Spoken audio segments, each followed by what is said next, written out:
Ito naman po tayo ng lomi. Ano po ba tawag sa inyo nito? Lomi or Mickey? Dito nga rin po pala, nahanda ko na nga po yung mga gagamitin ko at nahiwa ko na nga rin po pala yan. Pagpasensyahan nyo na nga lang din po pala yung boses ko, sinisipon po kasi ako.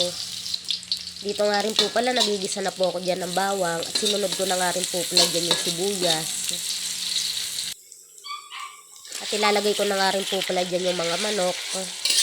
Hiniwa ko nga lang din po pala yan sa maliliit kasi pang sahog lang din naman po pala yan. At ayan, nahayaan lang din po pala natin yan mag-isa.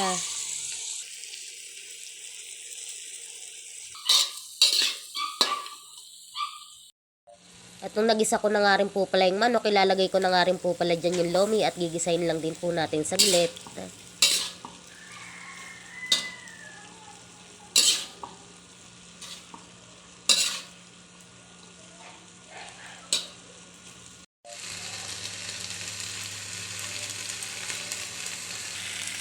Maglalagay nga lang din po pala ako dyan ng 2 mangkok na tubig.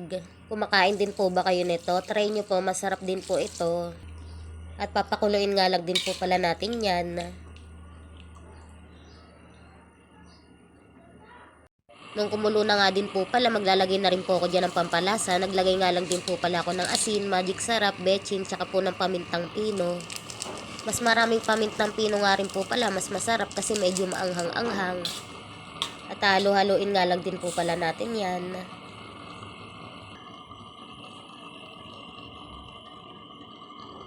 Dito nga rin po pala, ilalagay ko na po yung mga gulay at mga ibang sahog. Naglagay nga lang din po pala ako dyan ng carrots, repolyo, tokwa, tsaka po ng chicharon. At halo-haloin nga lang din po pala natin yan. Saglit na nga lang din po pala at maluluto na po yan.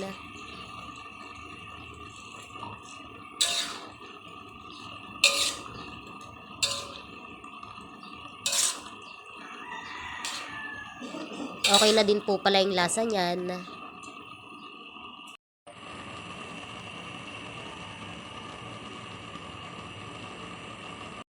At ayan, luto na po yung lomi natin. Kain po tayo.